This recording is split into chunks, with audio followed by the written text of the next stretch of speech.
আমার ছেলের 7 বছর বয়স, তো আলহামদুলিল্লাহ ও আজকে ডিসিশন নিয়েছে যে ও রোজা রাখবে। নিজেই বলছে রোজা রাখবো। তো সেই জন্য আমরা রাজি হয়ে গেলাম। ভোরবেলা নিজেই উঠেছে, একবার ডাকতেই উঠেছে, বলেছে আমাকে না ডাকলে আমি কিন্তু কাঁদবো, সেই জন্য আমি তুলেছি। উঠে নিজেই ব্রাশ করলো, তারপরে ওকে খেতে দিলাম।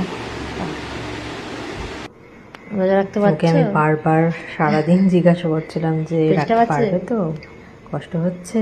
তাহলে খিদে পাচ্ছে? বুঝতে পারছিলাম না রাখতে পারবে কিনা। কষ্ট হচ্ছে? হচ্ছে? যাই হোক, ও স্ট্রং, অনেক স্ট্রং। আর ও অনেক মানে খুব মন দিয়ে রেখেছিল রোজাটা। কারণ বারবার বলছিল মা কি করা যাবে, কি করা যাবে না রোজা রেখে।